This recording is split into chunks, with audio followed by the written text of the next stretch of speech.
All right, so next, we're going to move on to our next plenary session and our last one of this meeting. I'd like to, well, I have the privilege of welcoming up the moderator for our debate, Dr. Durga Roy. Dr. Roy is an associate professor of psychiatry and behavioral sciences at Johns Hopkins University School of Medicine and the medical director of the Johns Hopkins Neuropsychiatry and Brain Injury Clinic and Head Injury Outpatient Psychiatric Day Program. She is the director of education for the Johns Hopkins Psychiatry Internship and director of the Consultation-Liaison Psychiatry Fellowship at Johns Hopkins University School of Medicine. She's board certified in behavioral neurology and neuropsychiatry and general adult psychiatry, as well as consultation-liaison psychiatry. Dr. Roy has authored numerous peer-reviewed publications focused on neuropsychiatric outcomes after traumatic brain injury.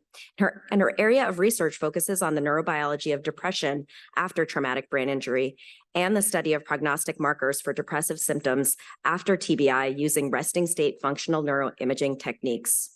She's a fellow of the ACLP and quite involved in our organizations, serving as chair of the Neuropsychiatry Special Interest Group, vice chair of the pre-conference course subcommittee, and she's the incoming vice chair of the Fellowship Education Subcommittee. Let's give a round of applause to Dr. Durga Roy.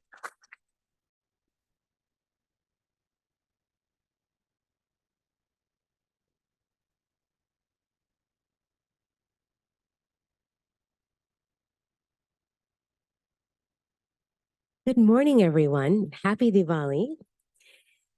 The ACLP meeting is never complete without the great Saturday debate. And in order to continue this fantastic, exciting tradition, today we will be presenting a debate entitled, Is Only Thy Name Our Enemy? Perspectives on somatic medicine, perspectives on somatic symptom and functional disorders through the lifespan.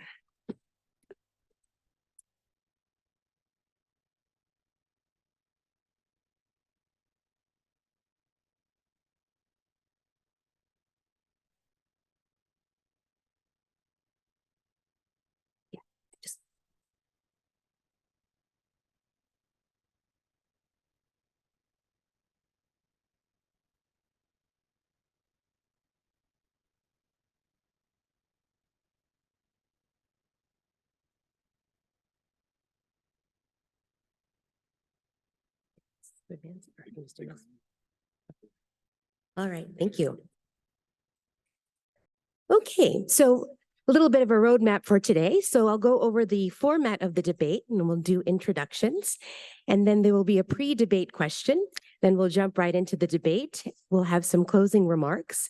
And then we will have time for question and answers. And then we'll have one of the post-debate question polls for you. These are the instructions for submitting the questions, so please use the app as you saw earlier to submit the questions. Moderators will review and select questions and direct them to speakers at the conclusion of the presentation. And you can view submitted questions and vote them up or down on the app. And this is how you can enter the questions in. So the debate format is that as follows. There will be 4 pre-planned questions that I will pose to Dr. DeSouza and Dr. Staab. Each contender will have 3 minutes to respond, and the opposing contender will have 3 minutes for a counterpoint. It is now my honor to introduce our debaters. Dr. Claire DeSouza is an associate professor and child and adolescent psychiatrist at the University of Toronto. She's a deputy president of the Canadian Academy of Child and Adolescent Psychiatry. Dr. DeSouza was raised in Scarborough, Ontario, Canada, by Goan, South Asian parents of East Africa. With a physician, midwife as parents, as well as relatives in medicine, from a biopsychosocial perspective, this perfectionist was destined to be a doctor. She excelled in her studies in Toronto and has worked in CL psychiatry at the Hospital for Sick Children for over 20 years. As an only child, she looks forward to your full attention as she goes above and beyond, centrally sensitizing you to highlight the developmental perspective. Our next debater is Dr. Jeffrey Staab. He is professor and chair of the Department of Psychiatry and Psychology at the Mayo Clinic. Dr. Staab is the oldest of 8 children who were raised in a blue-collar family in Western Pennsylvania as the steel industry collapsed in the 1970s. In high school, he excelled equally in calculus and literature. but majored in engineering as an undergraduate because that was much more practical than liberal arts for a first-generation college student. He completed a master's degree in engineering the same year that he finished his psychiatry residency. A bit of this developmental history might leak into some of the responses you'll be hearing today from Dr. Staab.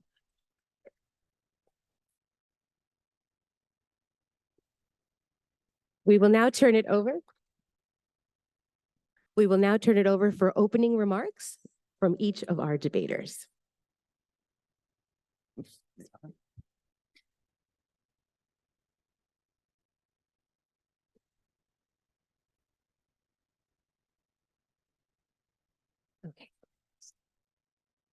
Okay, so hello, colleagues in CL Psychiatry.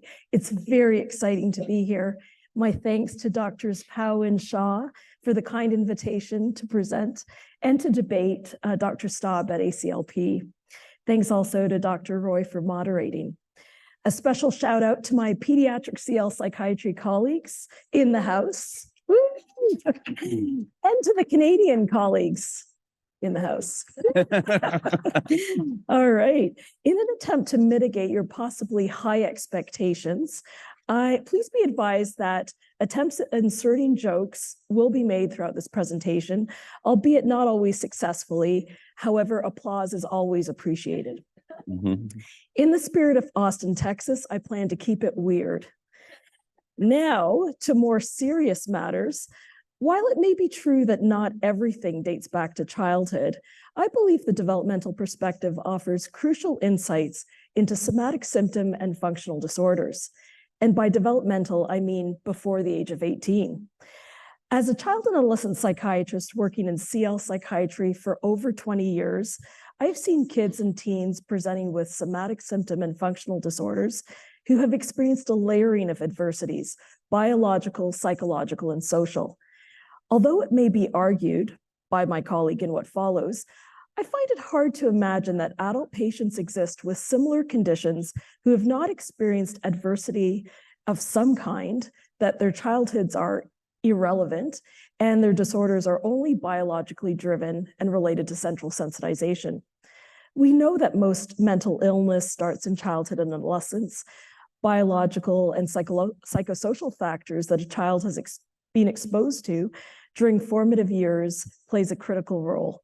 So why would somatic symptom and functional disorders be any different? A lot of who we are has been influenced by our childhoods. We can all recall key experiences: running out of maple syrup, getting caught in a blizzard while on a Timmy's run, finding oneself up the creek without a paddle, or seeing a Nickelback in concert. Sorry, for a moment, I thought I was presenting to a Canadian audience. Let me start again. We can all recall key experiences dealing with a mean kid at school, having a challenging teacher or coach, experiencing heartbreak from a breakup, and the associated emotions and physical sensations at the time, shaping our views and directions. We know that experiences during development shape the organization and function of the developing brain. Emotionally laden experiences are laid down in neural networks only to resurface when triggered or prompted. Biological pathways exist for somatic symptom and functional disorders and continue to be elucidated thanks to important research by Dr. Staab and others. Somatic symptoms are common in childhood, accounting for 25 to 50% of visits to primary care pediatric settings. We also know that 20 to 40% of kids with medical problems have coexisting mental health conditions. Things become more complicated when a child has a medical condition plus a somatic symptom or functional disorder. As you can imagine, achieving developmental tasks of childhood and adolescence is compromised when kids experience physical and mental illness. This is why youth presenting to adult centers with chronic illness from childhood may not have achieved expected milestones like finishing high school, getting a job, achieving independence. They can seem young for their age, something which adult CL colleagues can surely attest to. The issue is compounded when youth have neurodevelopmental disorders like autism spectrum, intellectual disability, or learning disability. We know that children and adolescents with SSRDs are at risk for mental health difficulties in adulthood, including ongoing somatic symptoms. Transition to adulthood can be painful and add to the dysfunction of functional disorders. Although we do try to take a surgical approach in pediatric CL psychiatry, sometimes our magic wands are broken and our patients are unable to achieve remission by the time they reach adult centers.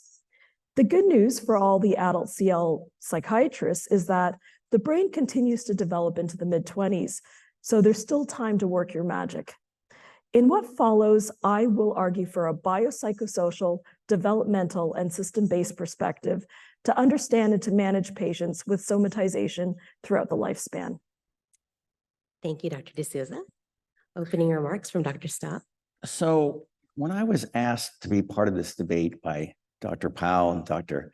Shaw and Dr. Roy, they said, can you come and debate about somatic symptom disorders? And I said, I'd love to do that. They also said, you have to be entertaining. And they said, your debate colleague is going to be a child psychiatrist from Canada. And for us Minnesotans, we dearly love our northern neighbors. And they said, and I said, well, wait, what do you mean by entertaining? And they said, well, you know, we've had past singing, we've had wardrobe changes. And I said, oh my God, how am I going to put all this together? Kids, neighbors, wardrobe changes, and singing.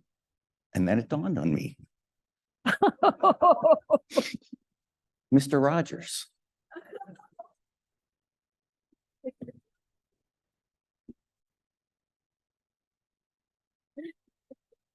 When I was in I actually lived in Mr. Rogers' neighborhood when I was in medical school. I mean, quite literally. The studio where Mr. Rogers' neighborhood was filmed was just a couple of blocks away from my apartment, and I walked past it every day on the way to the University of Pittsburgh campus. So I've always wanted to have a neighbor just like you. I've always wanted to live in a neighborhood with you, so let's make the most of this beautiful day. Whoops. Since we're together, we might as well say, would you be mine? Could you be mine? Won't you be my neighbor? Now, there's another reason besides my living in Mr. Rogers' neighborhood that came to mind, and that is that deep inside Mr. Rogers' neighborhood is the land of make-believe. And so I went to visit the land of make-believe and brought back with me a guest spokesperson, Ms. Henrietta Pussycat. Now, Henrietta, what did we learn the other day when we went to the land of make-believe? Meow, meow. Preconceived notions, meow, meow. That's right, Henrietta. We had dinner with Good King Friday and Queen Sarah Saturday and Prince Tuesday, and they were talking about Dr. Freud Friday. And they said, beware of preconceived notions. And why did they say that, Henrietta? Meow, meow, make believe, meow, meow. Henrietta, I think it means preconceived notions makes us believe certain things that we want to see, that we've been taught all along. Meow, meow, make believe, meow, meow. You mean I said make believe? That is all make believe? Meow, meow, make believe, meow, meow. No, I wouldn't come here and say this was all make believe, not in front of these distinguished cats, all these big boys and girls in front of us. Meow, meow, make believe, meow, meow. I did say it? No, I wouldn't. No, I couldn't. Meow, meow, Freudian slip, meow, meow. So, please keep in mind throughout this debate that we may all have come into this with heartfelt thoughts and beliefs that might live in the land of make-believe. Thank you, Dr. Staab. We know it's going to be a great day in this neighborhood today. All right, so before we dive in, we do have a poll. So if you can all join us in using this QR code to answer this question. Oh, sorry. Yeah, go back.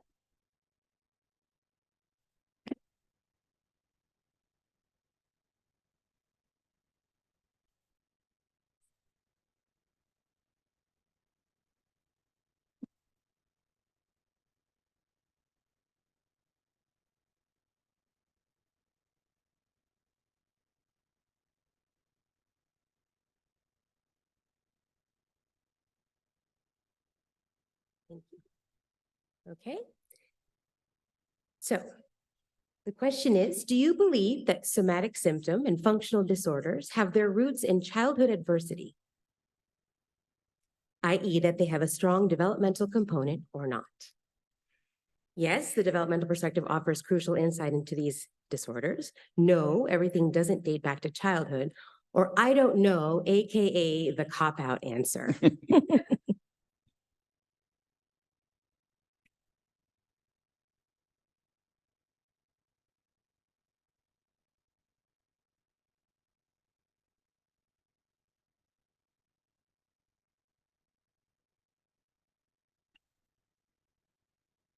All right.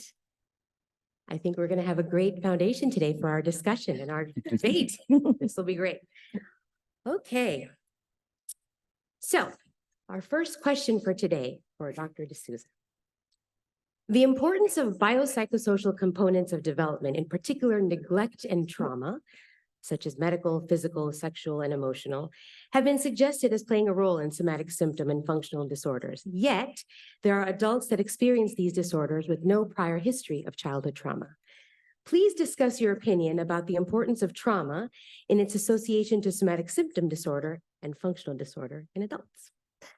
So it has been established that trauma plays a role in some patients with somatic symptom and functional disorders. In fact, functional neuroimaging studies of patients with FND are similar to those with PTSD. The notion of childhood trauma in adult studies, though, is often equated with big T trauma, like abuse or neglect. Indeed, not everyone has such a history. There can be, however, an accumulation of multiple stressors or little T traumas, understood within a biopsychosocial lens that activate the fight or flight response, which over time can lead to reacting even when there is no danger.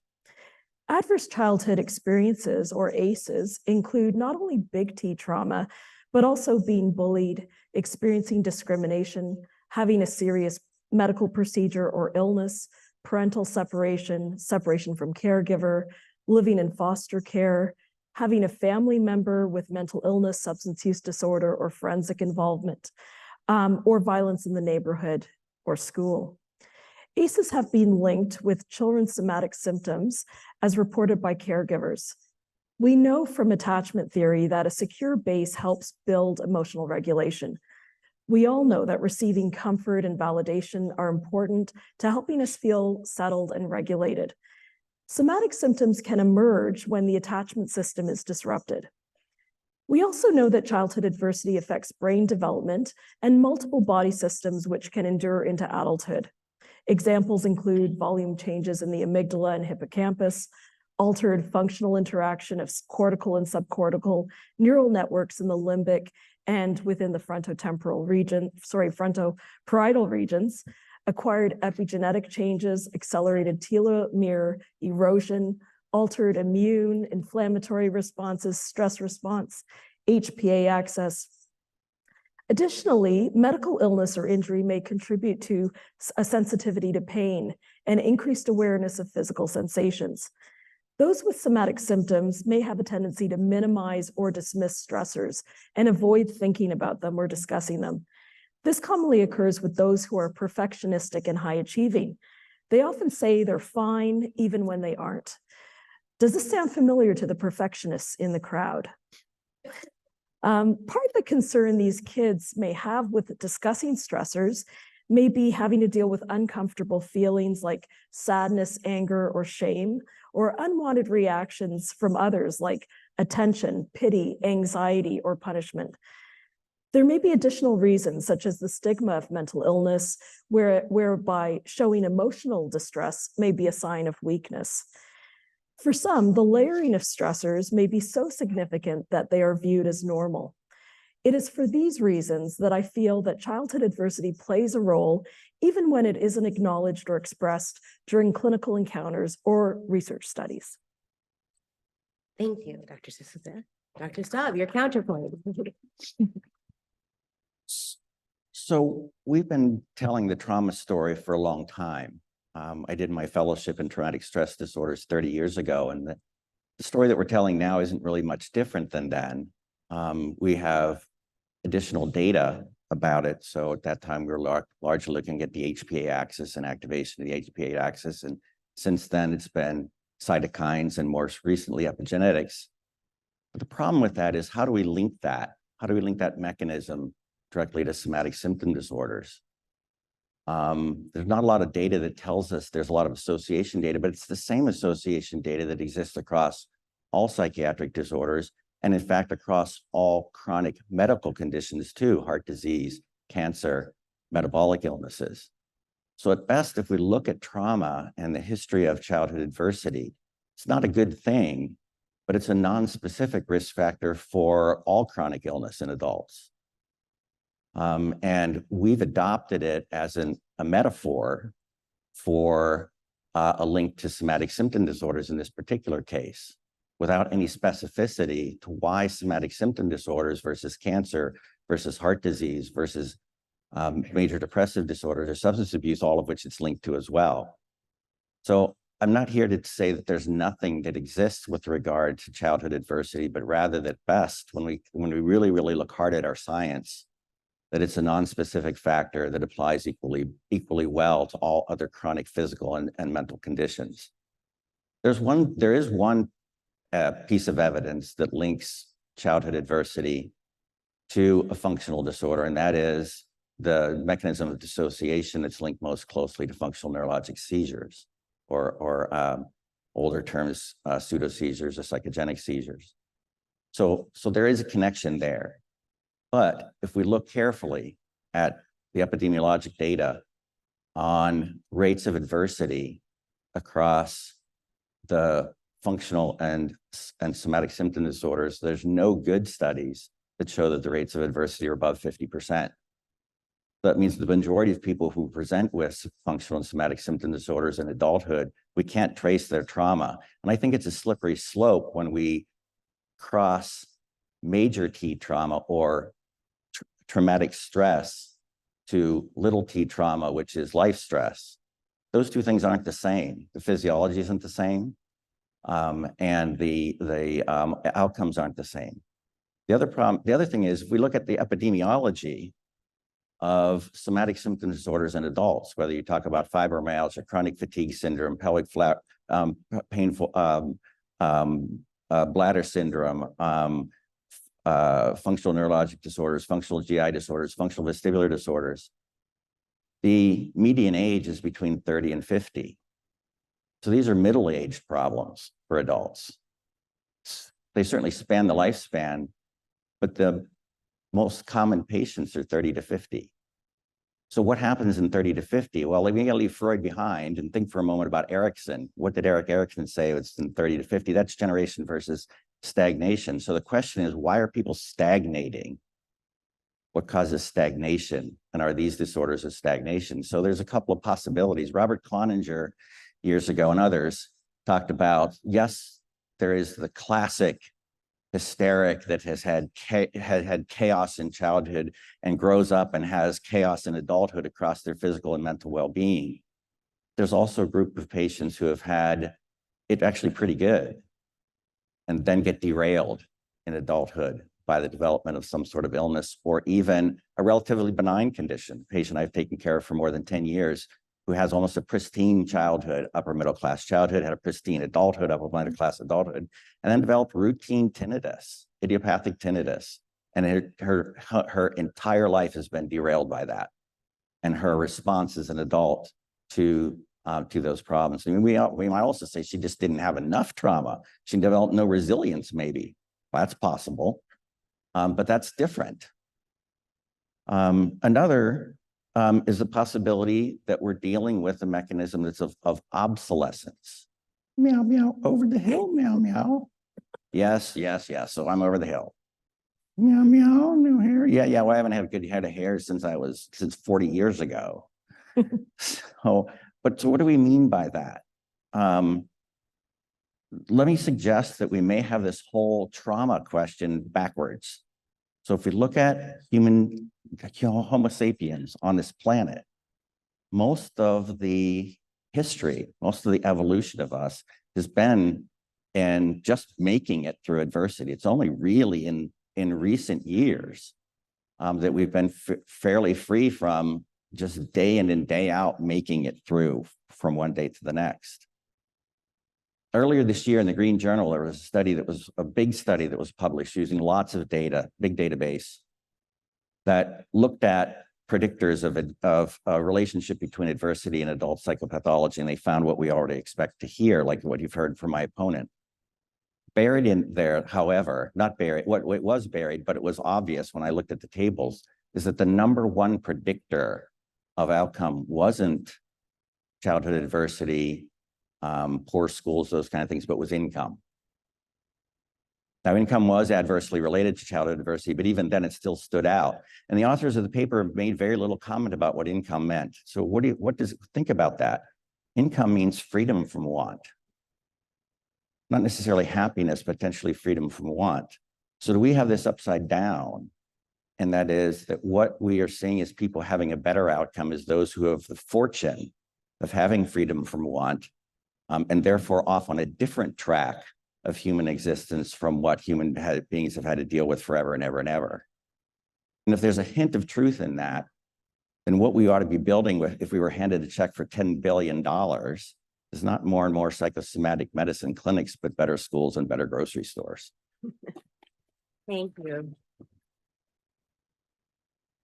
Next question is for you, Dr. Staab. The concept of central sensitization has been considered a form of biological reductionism. Please discuss your thoughts on this as it relates to the diagnosis of somatic symptom and functional disorders. All right. So I suggested that the concept of trauma and trauma going into adulthood is a mechanism or is a metaphor in search of a specific biological mechanism, not a generic one. This is a very elegant biological mechanism that's being transformed into a metaphor. How many know central sensitization, by the way? Not very many, a few. Okay. This comes from work done in the 1980s by a guy named Wolf and colleagues. He was a pain physiologist.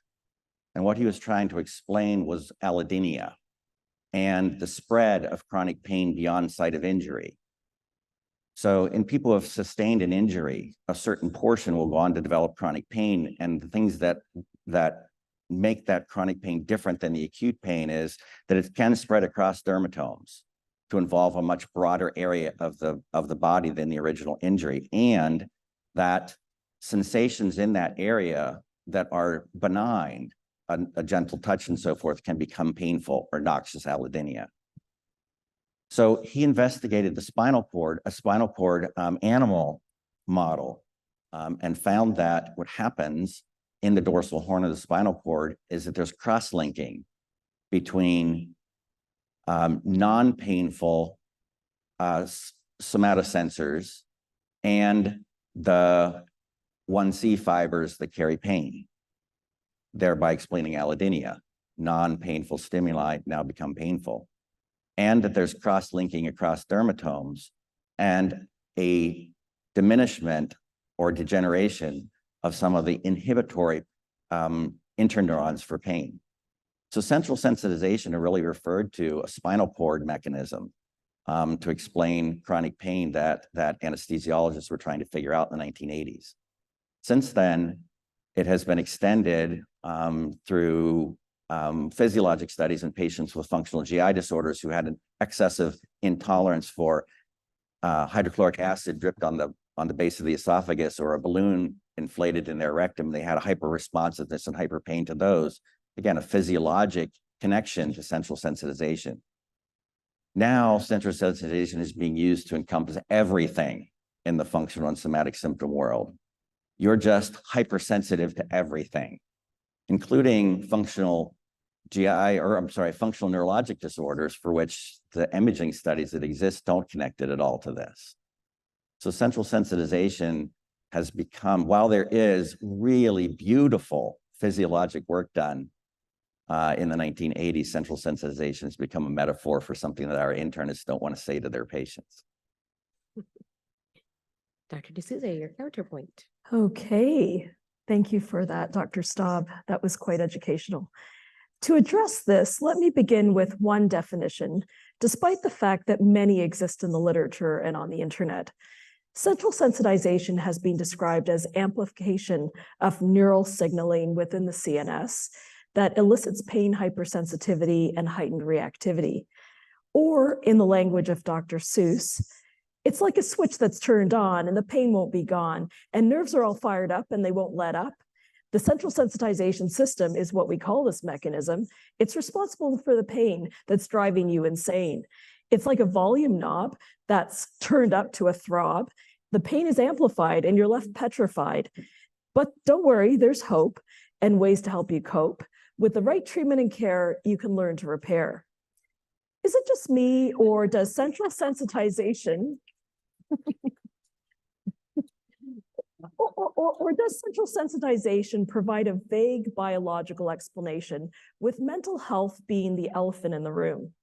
From what I understand, central sensitization is associated with changes in mood, anxiety, sleep, energy, attention, and memory. Premorbid anxiety can increase the risk of central sensitization. Central sensitization can increase the risk for depression and anxiety. Depression or anxiety are often comorbid with central sensitization, which can make the nervous system more reactive and lead to central sensitization. Seems a bit circular to me, at least. Risk factors for chronic pain include a history of, you guessed it, anxiety, trauma, and depression. We know that stress can lower pain thresholds and impact sleep, and that treatment often involves cognitive behavioral therapy, rehab, and antidepressants. So why isn't mental health featured more prominently in the description of central sensitization? Is mental health not cool enough? Sorry, I'm thinking about my childhood. In all seriousness, the concern with reducing somatic symptom complexity to central sensitization can dismiss the importance of understanding and managing psychosocial contributors or mental health contributions. I feel that the term central sensitization is indeed reductionistic, and I don't think it satisfactorily addresses the biological mechanism question either. In fact, it may limit the biological understanding, as many mechanisms have been described: genetic, neural networks, HPA, inflammatory, immune systems. Central sensitization, as we heard, has also been expanded to include the so-called medically unexplained conditions. It reminds me of being in med school and hearing from the internist about that supratentorial. In all seriousness, I think we may need to go beneath the surface of the somatic symptom and understand the biopsychosocial factors that are driving it. Just like we don't just treat fever, we try to understand what's causing it, so too must we do the same for various somatic symptoms. Thank you. This sounds like a theme that there's quite a bit of overlap in some of the things that we think about. All right. Next question for you. Do you agree that using a unifying concept such as somatization is useful? And how does your explanation seek to make somatic symptom and functional diagnoses meaningful to patients? So a number of terms have been used to describe somatic symptoms, and a number of diagnoses and conditions are associated with somatic symptoms. Patients can receive multiple diagnoses as a result, tied to different body parts, depending on which specialist they see. Families have expressed that the many terms are confusing. It can leave teens believing they have many illnesses, which can fuel a sick role identity. The term somatization, while not perfect, serves as a unifying concept for patients and healthcare teams. It does not prevent the search for different pathophysiological mechanisms. Providing an explanation for the symptoms in clear terms is important, rather than noting what it isn't or using ambiguous terms. The explanation I provide involves acknowledging and validating the symptoms, reviewing the illness course, assessment process and findings, discussing the symptoms that are understood within a biological, psychological, and social context, and that the context changes over time. Reflecting the level of distress and noting that distress can be expressed through mood, behavior, and/or physical sensations. Defining somatic symptoms as physical symptoms that are above and beyond what would be expected by a physical condition if one was present.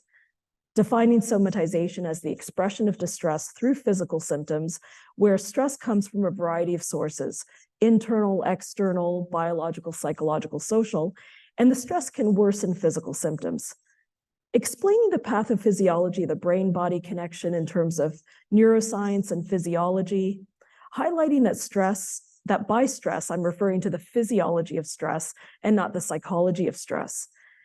Normalizing somatization as a universal concept along a continuum using different examples, noting that when symptoms are impairing or become a focus of medical attention, we call it a disorder. For example, when I received the invitation to debate Dr. Staab, and especially after seeing his many publications in PubMed, I started to somatize. Thankfully not at a level requiring medical attention. Furthermore, I thought to myself, what if I have a non-epileptic event during the debate? What would it be called? PNES, FND, psychogenic, pseudo, non-organic, stress-induced, supratentorial, factitious, malingering, panic attack? Well, at least I would be in the company of psychiatrists who could help me with one understandable term, an explanation. I can speak more to this if people are interested in the time during the Q&A. Okay, less about me. Somatic symptoms can be viewed as body language for struggles that are difficult to express. We note that even when there is only a component of somatization to explain the symptom presentation, addressing mental health contributors can improve quality of life. It is with a shared understanding and explanation that integrated care can begin. So, what's your take on this? Yeah, so somatization might make sense to us because, again, we come into it with all of what we've been taught and our preconceived ideas about how we can apply it to each and every patient that has some sort of physical manifestation of for which they're seeking care. Problem with it is, as we think about our role as CL psychiatrists, it makes absolutely very little sense to most of our medical surgical colleagues, except for what they think about, what they remember from medical school, which is, yeah, that's all those sort of over there kind of patients that are not my business. And if we look at from an epidemiologic study, both in the general population and in primary care settings, there are a lot of patients who present with a single set of symptoms, not widespread somatic symptom problems. And although we oftentimes see people that are referred to us that may have multiple somatic symptoms. Again, from an epidemiologic standpoint, when you look at, say, the existence, this is probably best in functional GI disorders and functional GI symptoms. They're pretty widespread in the general population. Constipation, diarrhea, bloating. You get to primary care, there's a group of people who actually start to coalesce around the defined functional GI disorders. For most of those patients, they don't need anything more than just a simple sort of overview to make sure that there's nothing of life-threatening consequences from a structural GI disorder going on, and they'll go about their business. When you get to a tertiary level for GI specialists or another level up for GI specialists collaborating with us, what you see is an increase in psychiatric morbidity. So that there needs to be a place for patients who have, if you will, these more straightforward or single-focused somatic symptom disorders that aren't captured fully under this kind of historical umbrella of somatization. because they don't really fit. And they don't really like to be fit into that kind of a scenario. The other thing is, if I look at the research that I've been fortunate to do with many people around the world in my own area of functional vestibular disorders, we started out with psychogenic dizziness and then moved to something called phobic postural vertigo, and then redefined that as now persistent postural perceptual dizziness, or 3PD. As we began to look at the physiology behind it and the psychopathology behind it, started out with this idea of anxiety and fear and stress and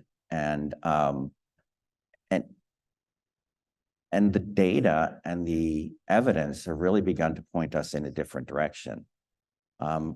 Possibly those related to the initial experience of being vertiginous, but the sustaining factors aren't anxiety related. The sustaining factors are maladaptations that people have made to the inciting events that cause them to be dizzy or anxious. And that those maladaptation, namely functional changes in physiologic activity of the postural control systems, is what are sustaining things. Patients with chronic dizziness don't come in and say, I'm afraid of falling. They say, I don't want to be dizzy. And so there may be a place for anxiety, fear, stress at the very beginning, but continuing to use that rubric throughout a patient's entire lifespan over their long-term course of illness gets us stuck in being blinded to the potentially perpetuating factors that have much more to do with functional changes long-term, in which patients get stuck. Thank you. This next question is for you. Please discuss your stance on our obligations as CL psychiatrists to integrate psychiatric care within medical systems for patients with somatic symptom and functional disorders. So the first talk that I ever gave as a pretty junior assistant professor at an ENT meeting was on this wonderful analysis that I had done. It was wonderful analysis that I had done with my ENT and neurology colleagues in the practice that we had just established at the Balance Center at the University of Pennsylvania. And after the talk, a really senior chair of an ENT department came up to me and he said, Dr. Staab, that was a great talk, and I'll never mention a word of it to a patient. Meow, meow, ow. Yeah, it hurt a little bit. Meow, meow, trauma. No, Henrietta, not that bad. Meow, meow, denial, meow. It did take me back, but it taught me that I had only done one of my two jobs. And that is, I had brought the expertise of a CL psychiatrist to ENT, but I hadn't translated what I learned there back into the language of an ENT. And that's really our job. And so if we're to, while we've been debating for the last 15 or 20 years, is trauma in or out? You know, if say in conversion disorder, does it have to be the cause, or is it associated, or is it not really there at all, but maybe it's a specifier? Nearly a dozen of the specialty communities of our medical surgical colleagues have defined their own somatic symptom disorders. 3 of them are surgical. So 3 surgical groups are kind of ahead of us in sorting out this group of patients for them. That's the urologists, the ENTs, and the gynecologists. And so in their world, they're beginning to make sense of this. And in their world, when they do make sense of this, these syndromes are the top 3 in the differential diagnosis of when patients come to them. Number 1 in GI, functional neurologic disorders. Number 2, secondary to headache and neurology. And functionally in ENT, it's 3rd. So they're making sense in the way that they need to make sense for themselves and the patients that they see. How many FDA-approved medications are there for functional GI disorders? Anybody know? 2, 3, 8, 10, 12? The answer is 8. 8 FDA-approved medications for functional GI disorders. How many for fibromyalgia? 2. How many for functional neurologic disorders? In the areas in which we've been able to help our medical surgical specialists drill down into the presentations of these patients within what makes sense to the people who come see them, they're making advances that we're lagging behind. So our obligation is not to impose our psychiatric knowledge globally on our medical surgical colleagues, but to meet them where they are and drive them forward. Thank you. Dr. DeSouza, your All right. stance on this? Hard to go after that. We know that SSRDs are linked with increased healthcare utilization, with risk of unnecessary investigations, hospitalizations, cost, and time. There's also the risk of unrecognized medical illness due to stigma of the population. It is for these reasons that integrated care is not only ideal, but necessary. Patients seek a physical explanation for their physical symptoms.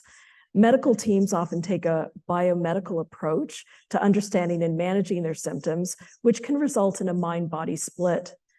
Often, there is a focus on investigations to search for a physical cause, with resulting pain, anxiety, and complications.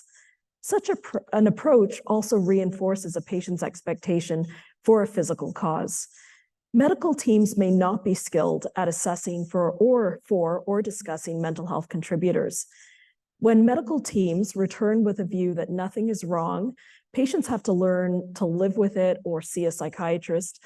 This can lead patients to feeling hopeless, helpless, invalidated, dismissed, and abandoned. The experience can be frustrating for everyone involved. Hands up if this resonates with your experience. All right, so providing collaborative and integrated care within functional symptom clinics, such as a dizziness clinic, chronic pain clinic, can help patients, teams, and the health systems at large. Alternately, a mind-body clinic can help complex patients who have a number of functional disorders. It is imperative, though, that medical teams take a biopsychosocial and holistic approach to care. CL psychiatrists are well positioned to collaborate, co-manage, and address mental health stigma by educating healthcare professionals about mental health contribution and effective communication with patients, promoting shared language and a biopsychosocial approach across the system, facilitating integrated and coordinated care pathways. These efforts can get patients the right help in the right place at the right time. Of note, there has been a lot of work being done to improve the care of patients, actually children and adolescents with SSRDs.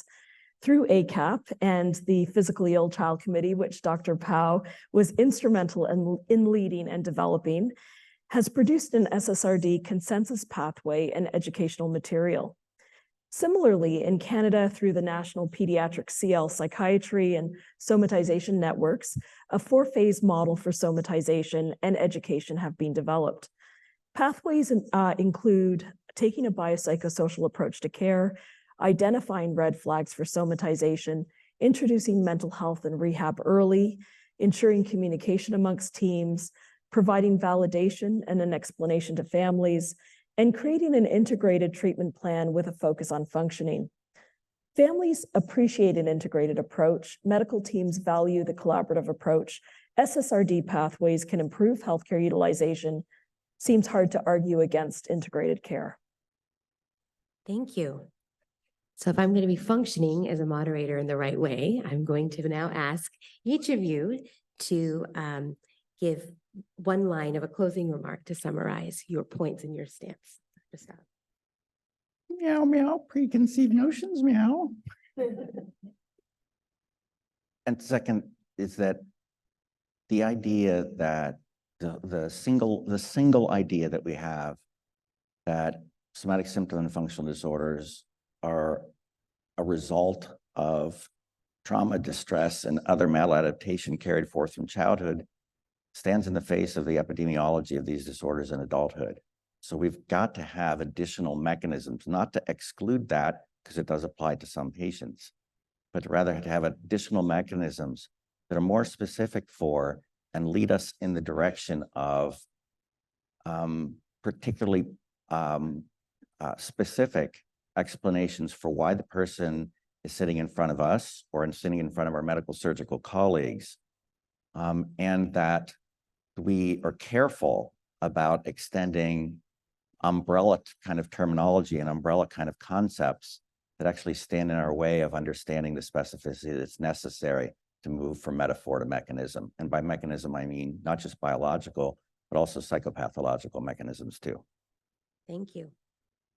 So in closing, I believe the developmental perspective, which includes the biopsychosocial contributors a child or teen has been exposed to during formative years, plays a critical role in somatization. Formative experiences shape emotional regulation, sensitivity to stress, and expression of distress. Many diagnoses and terms associated with SSRDs can be confusing to everyone. Unfortunately, mental health stigma has led not only to a medicalization of distress, but also to discomfort with addressing it. Having a unifying concept such as somatization across syndromes can help demystify and normalize distress that is experienced through physical symptoms along a continuum. It can also engage interdisciplinary teams in an integrated approach and pathway with defined roles and responsibilities. CL psychiatrists have a key role in countering the tendency for patients and healthcare teams to focus on biological factors alone. Additional consideration of psychosocial, developmental, and system factors is key to effectively understand and manage SSRDs across the lifespan. As a collective of CL psychiatrists providing care to pediatric and adult patients along the age continuum, we can learn a lot from one another. I know I have. My hope was to impart some information about what is happening for our kids and teens with SSRDs before they cross over to adult healthcare, and what they may be bringing to the table with respect to their mental age, developmental stage, understood within their family, educational, and social context. I encourage those working with adult patients to consider formative childhood experiences, including the impact of illness, big and little T traumas on development. Take a systems perspective, considering your patient within their family and community, including the impact on their children. Thanks again to Drs. Pao, Shaw, Staab, and Roy, and thank you all for listening. I look forward to the discussion and, of course, your vote.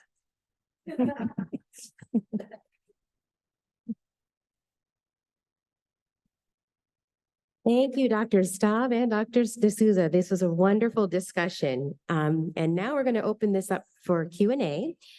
And we'll just do a few questions, and then you can find the speakers afterwards and ask anything else you want to ask. So first question is, in this era of precision medicine, instead of looking at risk factors across groups, should we be looking for individual pathways to somatic symptoms?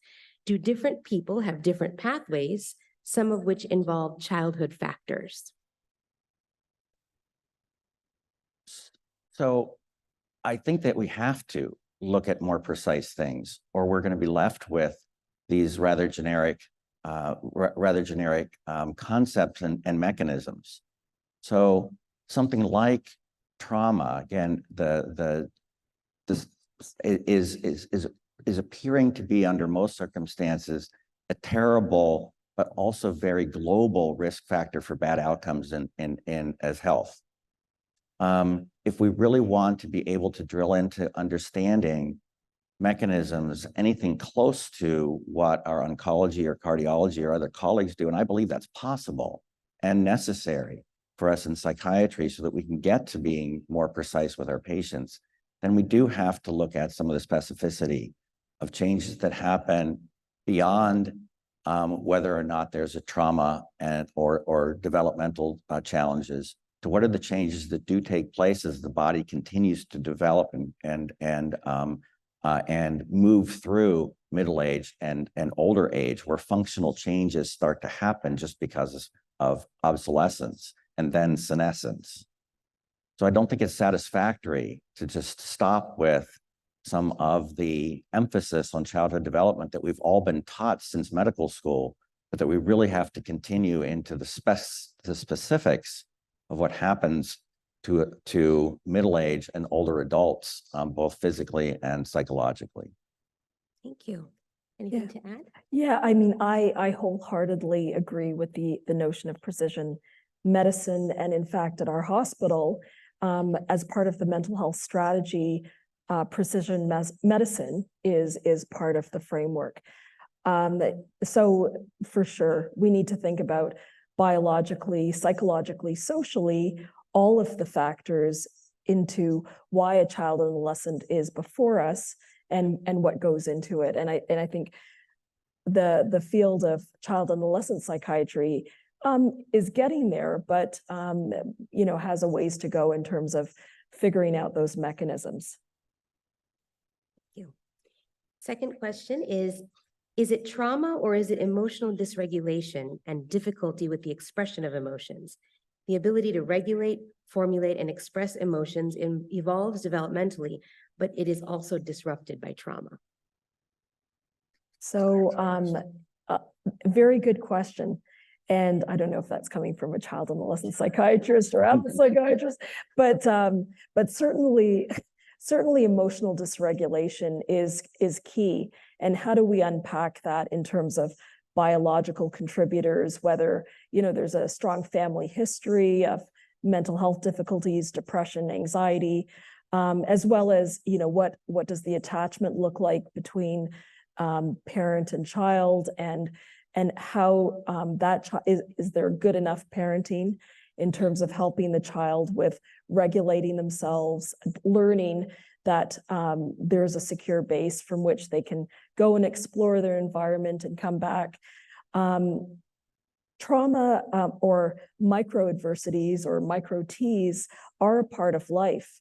And what goes into building that resilience, whether it's, kind of the supports at home, protective factors at school, through coaches, through peers.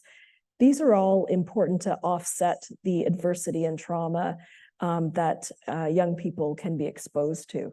So, I think definitely we think the larger concept is emotional dysregulation, and there are biopsychosocial contributors to that dysregulation.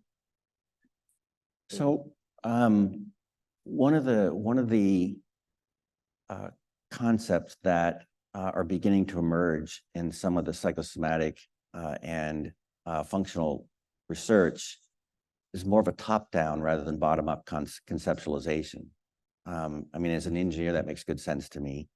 But whether it is emotions, sort of basic emotions, emotional regulation, instinctive physical responses to stimuli, across the board, we've been thinking of it very much from a bottom-up standpoint.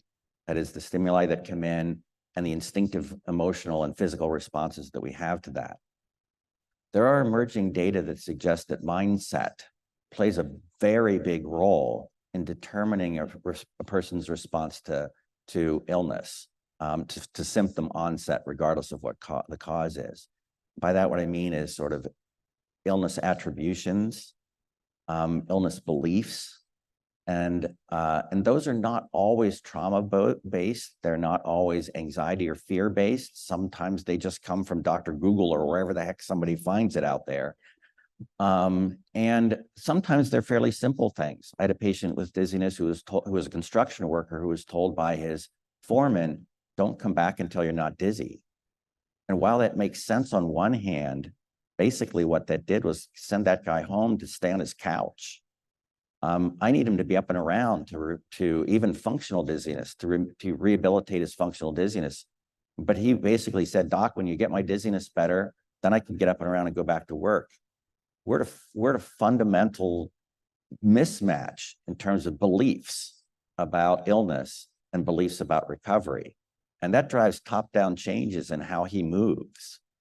And so I think that one of the things that we also have to be looking at that allows us to be individualized also a little bit more is how our people who come to see us develop their top-down, high-level concepts about what's wrong with me and about how I get better that don't always jive with what we think that there's going on, or aren't easily explained by bottom-up reactions to external stimuli.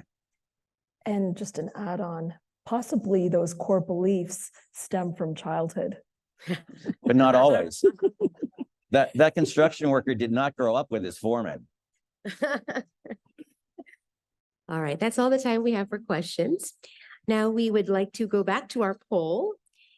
If you all can grab the QR code.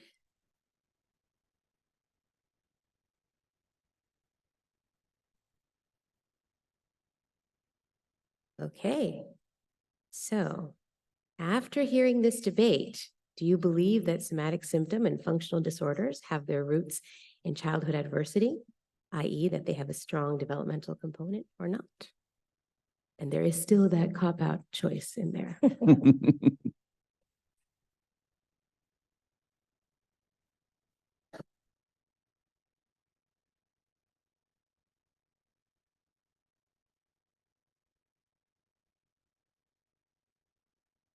Very interesting.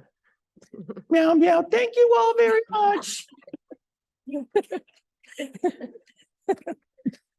That's right. There are no winners or losers. We need more child psychiatrists at this meeting. Next Or que- adults that don't play children. Next question. After hearing this debate, do you believe that central sensitization is a biologically reductionistic concept?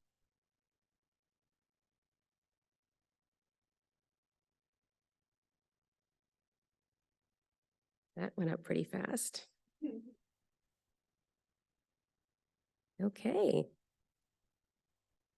We're actually on the same page with that one. Yeah. After hearing this debate, do you believe that as CL psychiatrists, we are obligated to integrate care with other disciplines when caring for patients with somatic symptom disorders? I think that was pretty. Yeah. That means we're doing our job right. Yeah, though, I think right? I think the difference there is how do we do it? In other words, do we set ourselves up as learning what we've learned from collaborative care and take little bits of it and make it accessible to our primary care docs and our medical surgical specialists, or do we have patients flow to us? Perhaps something in between is the best way to go. I think that's the challenge here is taking what we know and translating it in a way that the patients won't have to actually touch us. Yeah, definitely I agree think it's on just that. how, yeah. And finally, after hearing this debate, do you believe that using a unifying concept such as somatization is useful?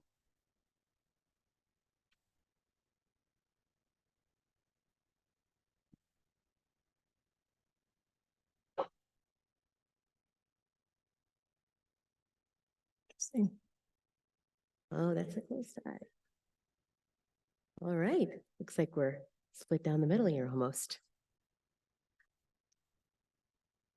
All right. Well, we all hope that you enjoyed this debate and thank you all for coming. All right. Thank you. Thanks. Absolutely wonderful. Oh, absolutely. Yeah. Thank you. You're nice. Thank you. Thank you. Thanks. Thanks, Marilyn. Oh, yeah. Thanks. Okay, before you leave and run out for lunch, I just had a couple comments. I want to really thank Warren for coming here, and to Jeff and